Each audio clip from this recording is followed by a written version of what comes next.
All right. Thank you, everybody, for being here today. Really appreciate it. As you know, this is the rollout for Congresswoman Horn's 25-point healthcare plan on how she's going to work to reduce healthcare costs, reduce drug costs, and expand healthcare access during her next term in Congress. Right now, we are 13 days, 12 days away from the election. So we're getting close, and the candidates are getting asked about their healthcare plans. And this is a chance for Congresswoman Horn to dive into a little bit more detail. Today, we're going to hear from her. Then we're going to hear from three folks in Oklahoma's 5th Congressional District. First, we're going to hear from Clayton McCook, who's going to share a little bit more about his family's work to get healthcare coverage despite pre-existing conditions and the cost of insulin. Then we're going to turn to Dr. John Barghols, who's going to tell us about his experience as a doctor in the healthcare system and the importance of the Affordable Care Act, especially during the pandemic. And then finally, we'll hear from nurse practitioner Pat Scott, who will also discuss the issues facing our healthcare system, the importance of the Affordable Care Act, and the need to continue to strengthen and expand that plan rather than throwing the current healthcare system that we have away. So with that, I'm going to turn it over to Congresswoman Horn for her remarks. Thank you, Chris. Thank you so much for all of you that are joining us today. And particularly thank you for our speakers that are with us, Clayton and Dr. Barghols and Pat, for being here with us to share your experiences and perspectives. I think when we're talking about healthcare, when we're talking about the needs of our communities, it really helps to bring it home, as well as the importance of having a plan to address something that touches all of our lives. It's no secret to anyone that health is something that is critical for all of us, and especially in the midst of this unprecedented pandemic and the health and economic crisis that are facing our communities. The issue of how we ensure that everyone in our communities are able to get access to the health care they need, and we're addressing the affordability and accessibility in Oklahoma and across this country is critically important.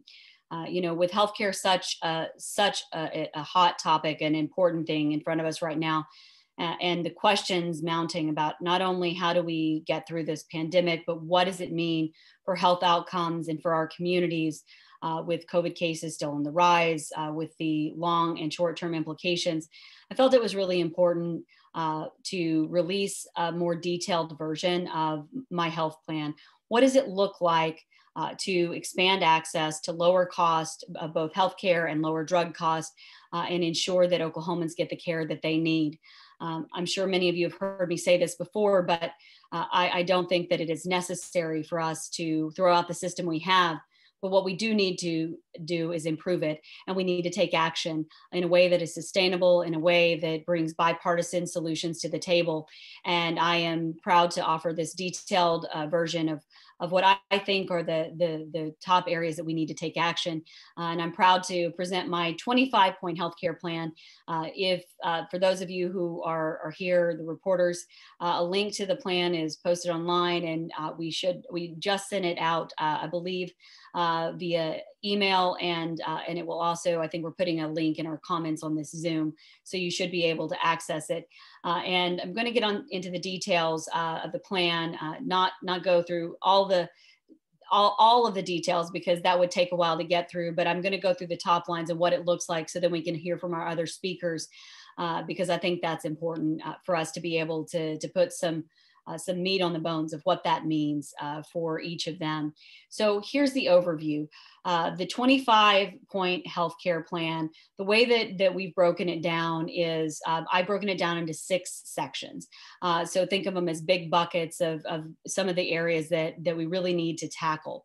So the 6 basic areas and buckets are fixing the Affordable Care Act, increasing access to healthcare, expanding access and reducing costs of mental health care, and lowering the cost of prescription drugs, protecting Medicare and Medicaid.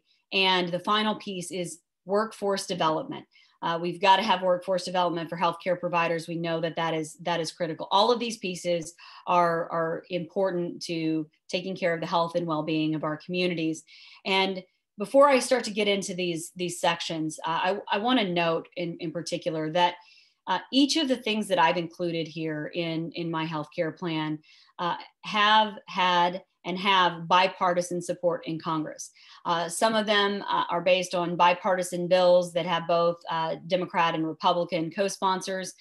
Others are ideas that have passed the House with Republican and Democratic votes. So the reason I included provisions, and the reason that I thought it was really important to make sure that all parts of this have bipartisan support is because I think right now one of the ideas that just seems to be so prevalent is that we can't get anything done, that we can't work together, and I know that's not true. I know it's not true because I've done it, and this plan really shows what it's going to take to get there, to address the very real issues facing our families, and I think by putting together a plan that has these provisions that have bipartisan support, it's a way to bring home not only that we can get into the details, we can fix some of the problems in our system, but we can do it by reaching across the aisle. Because going back to my basic 3 T's of good government, it has to be timely, targeted, and transparent, and that's what I believe this plan does. And I think finally, I'll get into the details, but before I do, I just want to say it also includes fiscally responsible measures, including provisions like the Trust Act, which is important to ensure that Medicare and Medicaid and our trusts are there down the line. It doesn't do us a lot of good to fix some of these things if we don't actually address the challenges facing our critical trusts and protecting Social Security, Medicare, and these other critical programs. So with that, let's break it down by sections, and then I'll turn it over to our speakers. First is the first section is expanding and strengthening the Affordable Care Act. Look, I've said it before and I'll say it again. We do not need to scrap the entire system as it is, and especially not in the midst of a pandemic. There are critical provisions in the Affordable Care Act that ensure that we've increased access to healthcare and protect people with pre-existing conditions and many other things. And that's why my plan starts by focusing on what we do to strengthen and expand the Affordable Care Act rather than throwing the whole system out the window. So my plan to improve the ACA would lower premiums to families by issuing reinsurance payments for health insurance companies to help ensure that the cost of health insurance doesn't skyrocket. It's an important cost control measure that will help families directly by reducing the cost of insurance.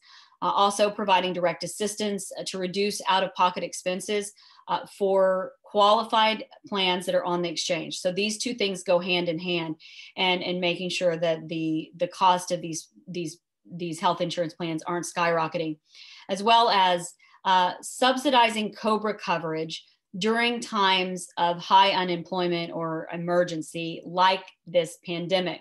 COBRA coverage is there for individuals who had healthcare coverage through their employer but have lost their jobs, and it can be very expensive. Now, during times of a pandemic where we've seen spikes in unemployment, by helping to provide support during these specific times, not all the time, but having triggers in place will help ensure that individuals and families are able to retain coverage through these emergent events like this, as well as increasing the federal matching rate for Medicaid during times of high unemployment. Again, times of emergency like this are the way that we can address keeping the cost under control. And finally, expanding the availability of health savings accounts, which are important tools for families and individuals to help defray out-of-pocket cost. So the second piece of this is addressing rural access to healthcare and making sure that we are doing that by investing in things like community health centers, reducing some of the overly burdensome regulations on rural health centers where we have more limited access to providers, and making sure that people in our rural areas, our families and individuals, can get the care that they need, and expanding Medicare coverage to including things like dental and vision care, absolutely important parts of our overall health. In the House, I've been champion. The next piece is mental health, of course, and I've been a champion for mental health, because mental health is not separate from our overall health and well-being. And this plan covers investments in expanding and investing in community behavioral health centers, as well as ensuring enforcement of mental health parity laws, because making sure that people have access to their mental health supports is every bit as critical as our overall health care. The next section, talking about prescription drugs, it is absolutely one of the top priorities and something that we have to address, because no one should have to make the choice between putting food on the table or a roof on over their head and the life-saving medication they need. And my plan takes action in a few different ways. It caps out-of-pocket expenses for our seniors on Medicare Part D. This follows along with the bill that I introduced last year that would do just that.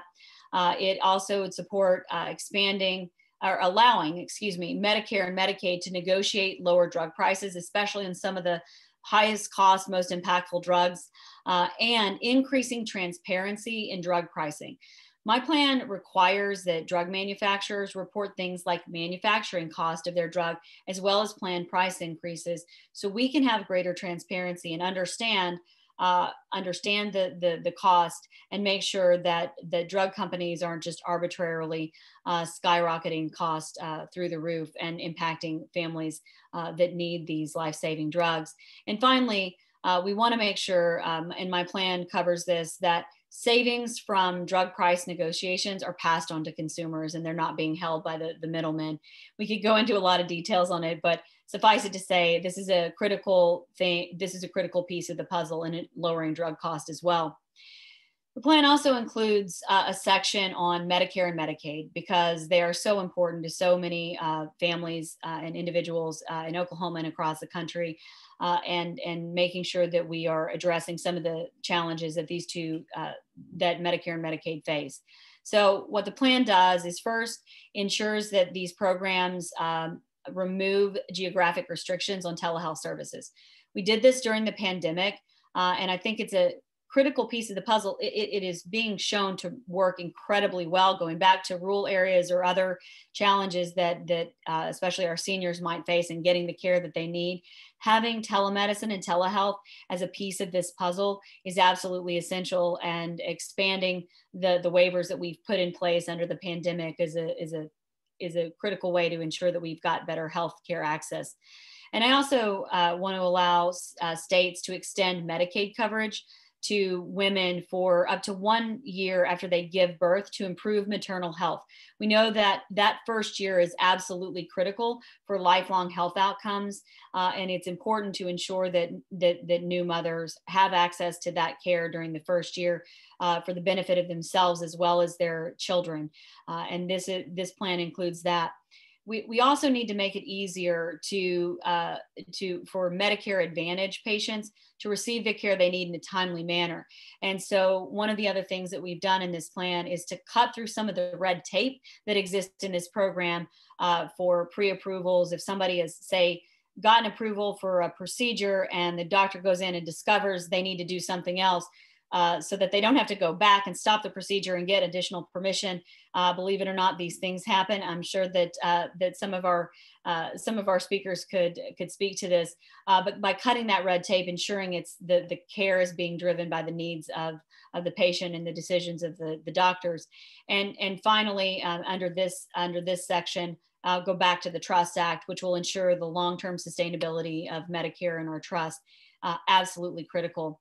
And the last section of my plan is the healthcare workforce, which is something that is often overlooked, but makes an incredible difference. The Association of Medical Colleges, as recently as 2018, said that about 44% of current US doctors are over the age of 55.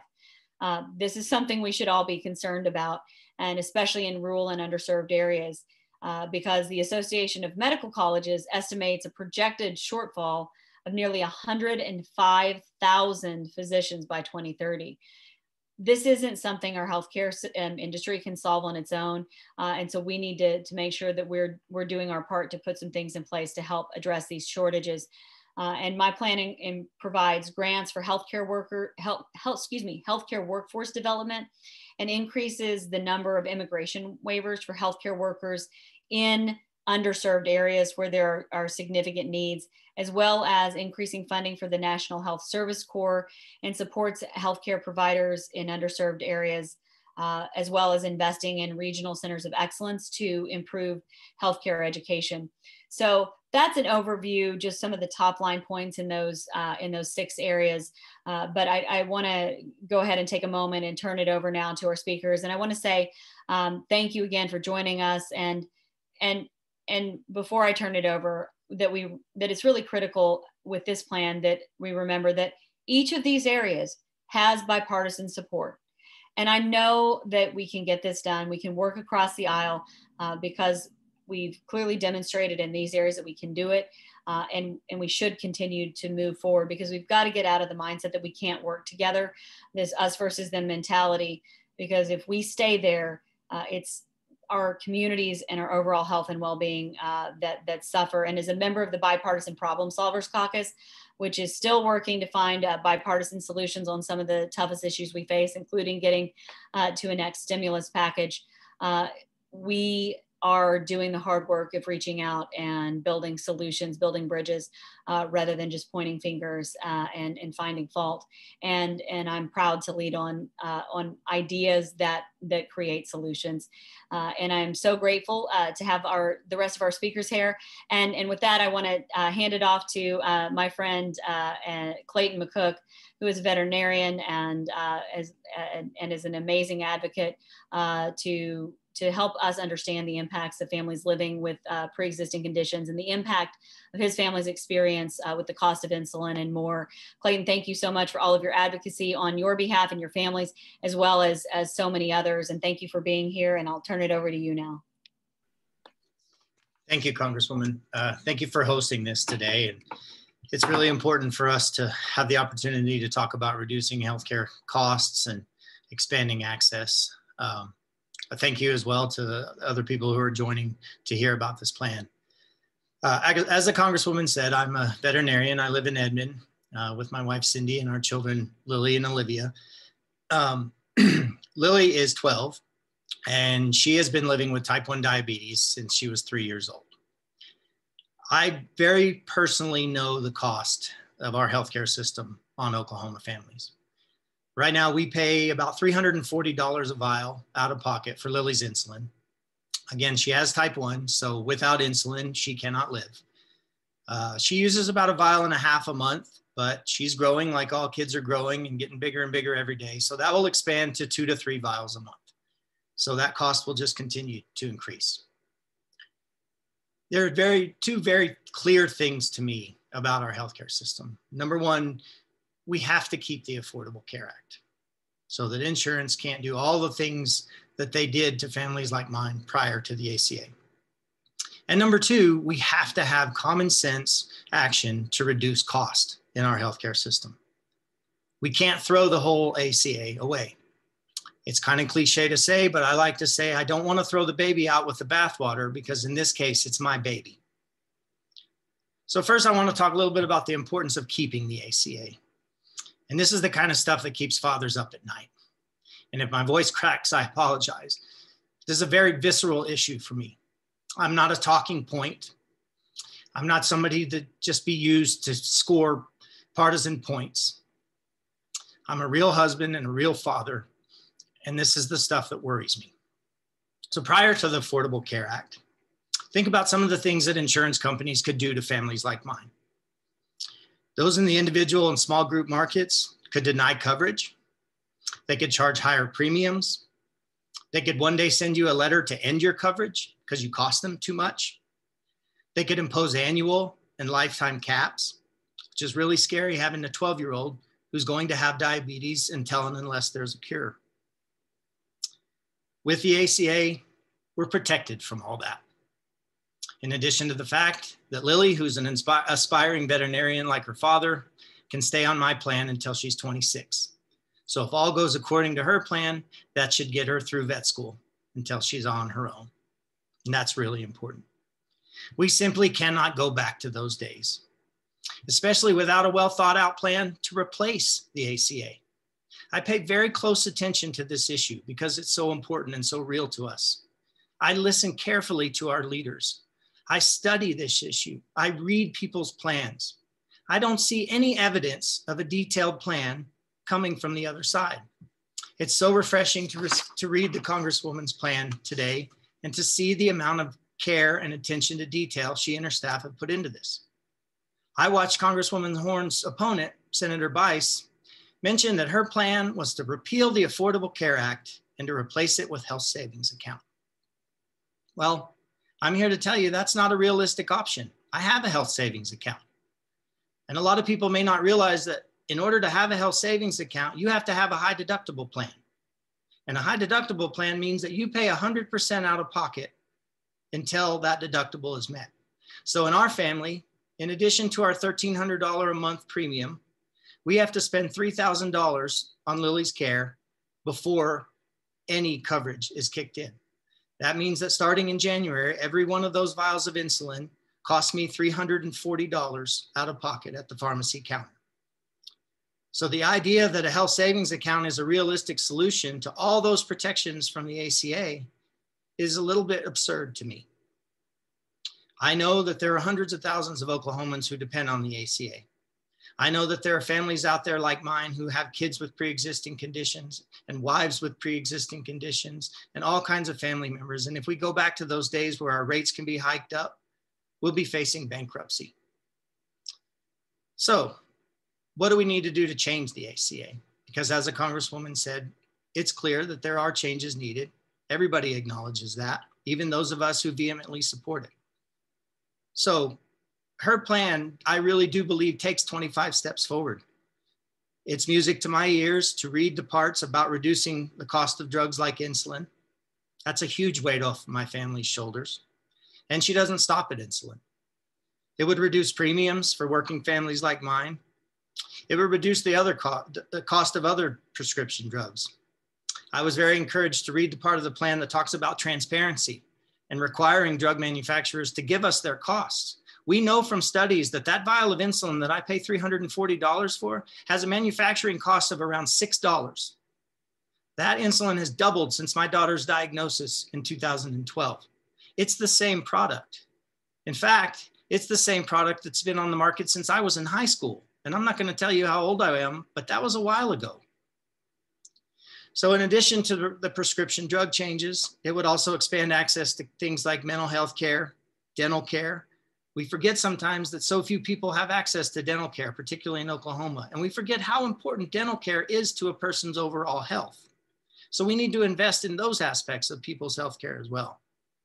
So overall, I just firmly believe that Congresswoman Horn's plan would make a huge difference for families like mine and so many Oklahomans.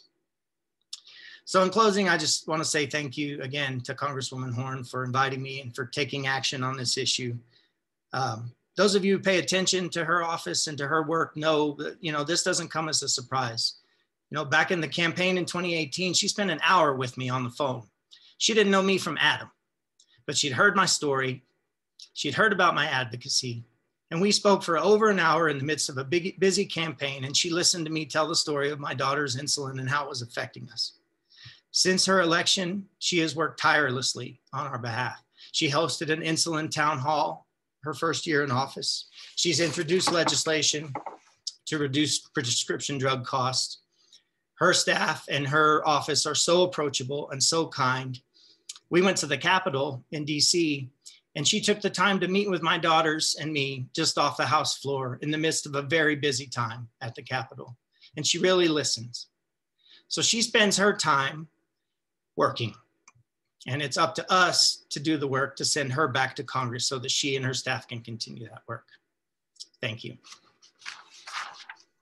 Wow, Clayton, thank you. I have to tell you, you got me choked up again a couple of times because I was thinking back to that first conversation we had and the story you shared with me about your family and others who families that you've worked with and the stories of what it means. And that's why it's so important for us to do this work. It's not theoretical. It's not hypothetical. It's it's real families. It's you and your daughter and your family and so many others that that this is impacting. So I'm grateful for your advocacy on your behalf and your daughters and your families, but also for the other Oklahomans that are impacted. And thank you for sharing your story and for your kind words today. It does make a difference, and you're making a difference. And I look forward to welcoming you back, hopefully, and your daughters to the Capitol, and we can get some of these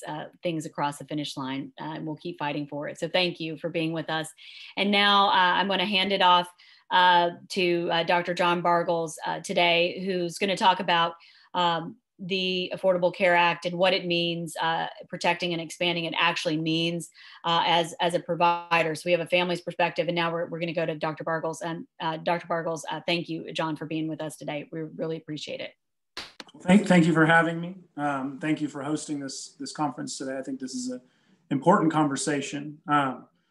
Thanks everyone else who's joining us. Like you said, my name is John Barghols. I'm a neurologist, a brain doctor on the south side of Oklahoma City. I mainly work with patients who are having strokes, whether they come into the emergency department or I also see patients over telemedicine in 14 rural hospitals in Oklahoma. So my main experience is working with patients who are having strokes. I see firsthand the consequences of what happens when people do not have access to healthcare, do not have access to prescription drugs, or cannot afford their prescription drugs.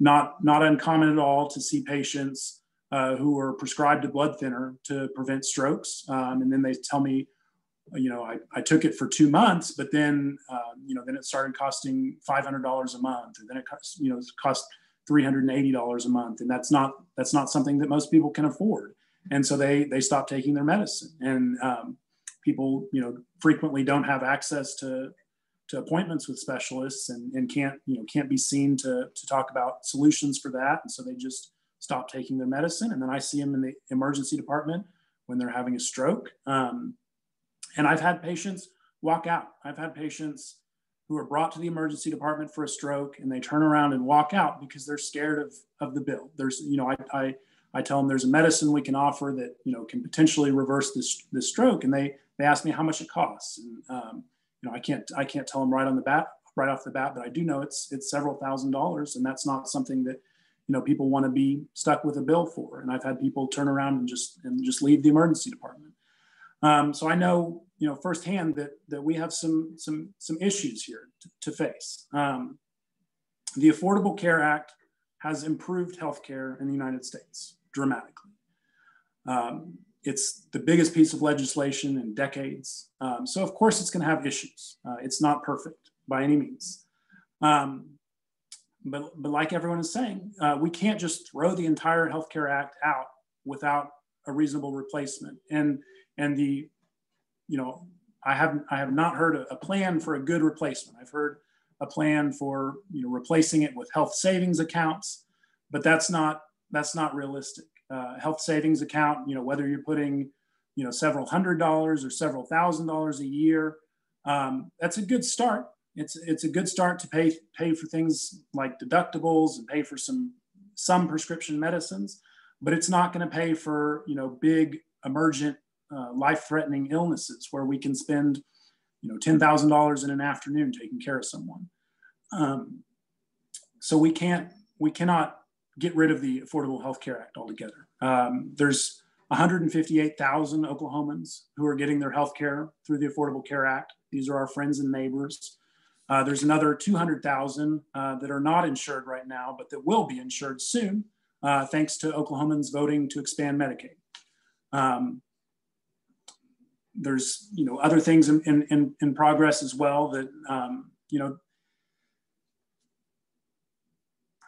like what Clayton McCook was talking about being able to stay on parents' insurance till age 26. These are important. These are important for Oklahomans. These are important for working families to be able to take care of their children and their loved ones.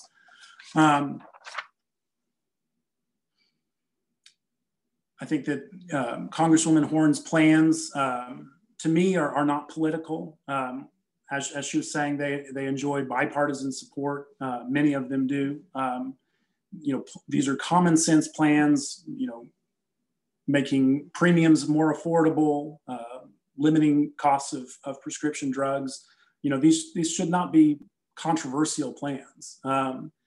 Access to mental health is health. There's no separating mental health from health. There's no separating dental health from health. If dental issues, if you go too long with a cavity, you develop an abscess. You go too long with an abscess, you can have life-threatening blood infections, brain infections. Dental health is health. So that's certainly important that we bring these things along. That's most of what I have to say. I just want to thank Congresswoman Horn for her tireless support of the health of Oklahomans, for this 25-point plan that to me makes sense, that seems like common sense solutions to, like I said, the Affordable Care Act has some issues that need to be addressed. We can't get rid of it altogether. That would be disastrous in the midst of a pandemic to just throw out our healthcare system altogether. But certainly individual problems can be addressed by common sense solutions. So thank you, Congresswoman. Thank you so much, Dr. Barghols. That was incredible, and I really appreciate your thoughtfulness and sharing your experiences. I'm really struck by the fact that you said you've seen patients walk out. That to me it gets to the heart of it, that the cost of care for so many people means that either their quality of life is significantly diminished, or their life is on the line. And I can't imagine coming in with a stroke and walking out because you're afraid of how much it's going to cost and the impact to you and your family. And to me, that's what this is all about. We've got to be thoughtful about this. So thank you for sharing your experiences and for all you do to serve and care for people right here at home in our community. And speaking of caring for Oklahomans, we have to have professionals and amazing care providers at all different levels. And I'm grateful for Pat Scott, who's a nurse practitioner, joining us today, Pat's going to speak to us about how we can ensure patients have access to care and share some of her experiences. Pat, we're grateful for you being here and for your service and care for Oklahomans, and I'll turn it over to you now.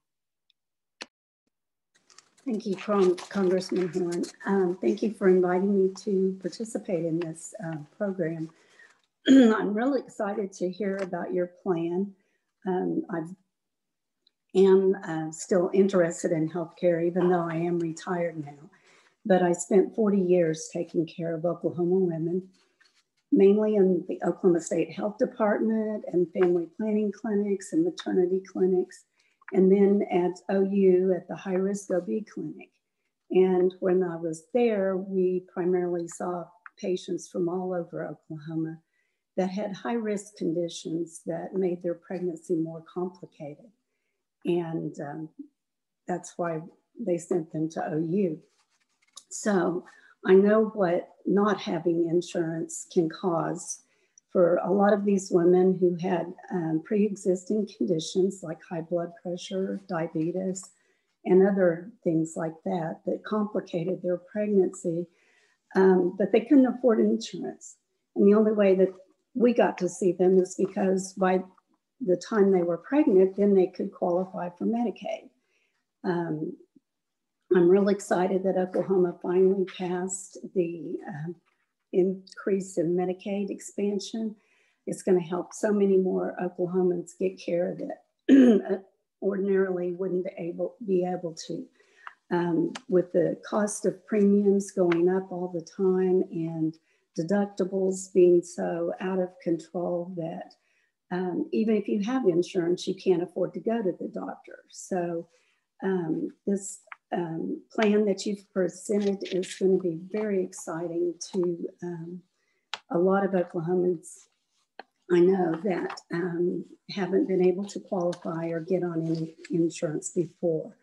So I've been reading about Senator Bice's plan for the way she's going to give everybody an allowance, and that's going to pay for their health care, and that's not going to work. And especially right now in the middle of this pandemic, a medical bill for the average person that's hospitalized with COVID is over $70,000. And no one is going to be able to save up that much money to pay that bill. And so it's going to be very important that that not be the way that we go and just throw out the Affordable Care Act.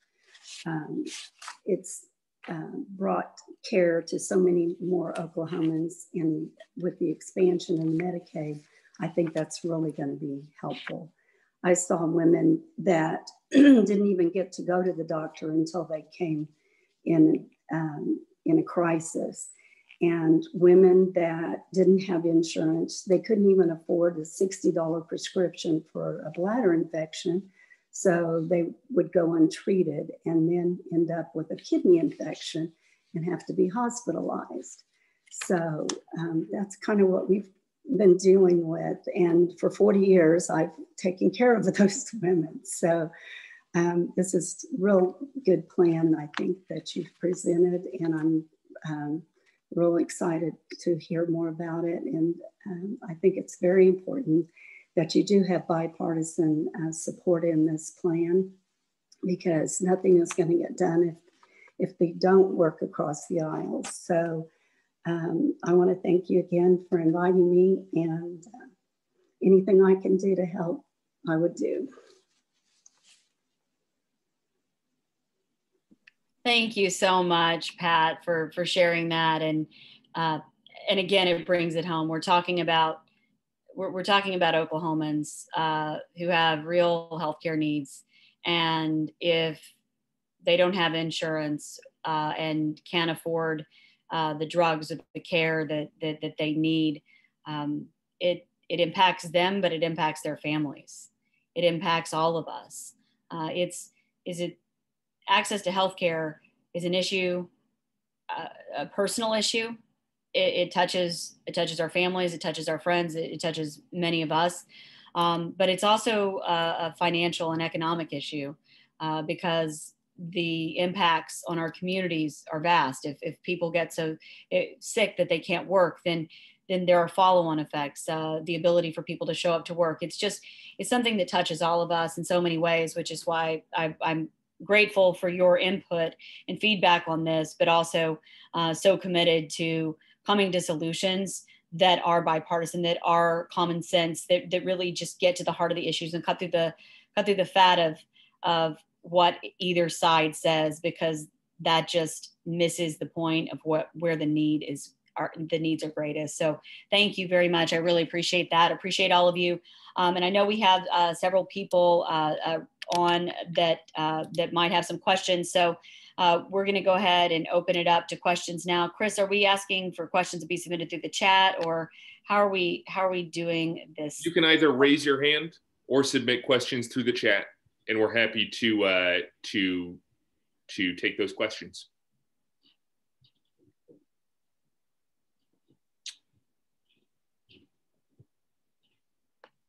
I don't know that we have any right now. Yeah. All right. We'll give it another moment, and then I'll go ahead and close us out. For all of those of you who joined us for today's press conference, thank you very much. Again, if you do have further questions, you should have received the 25-point healthcare plan hopefully in your inboxes. We also have posted it online and here in the chat. Happy to answer any additional questions. But I think I see this as an important way to lay out what does that look like?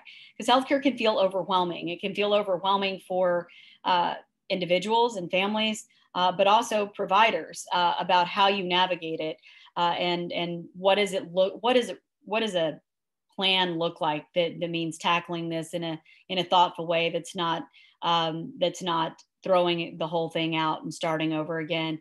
And that's really what I've attempted to do with this plan, and grateful for all of you who took the time to participate. And we are here. I'm here to answer questions. I want to express my sincere gratitude again to Clayton and Dr. Barghols and Pat for your participation and for sharing your experiences with the healthcare system and what it means for us to address the challenges that we face. And I'll just come back to the bottom line is that we all need healthcare at some point in our lives, and healthcare and access to healthcare and reducing the costs of it is a right for all of us, not a privilege to be reserved for the few who can afford it. And there is a way to do this that includes more of us, that is fiscally responsible, and that is more sustainable, both in the near and long term. But it requires us securing, protecting, and expanding the ACA. It requires fixing some of the problems that exist, and it requires us working together. That's what my plan does, and that's what I'm going to continue to work towards. So again, thank you all for being here.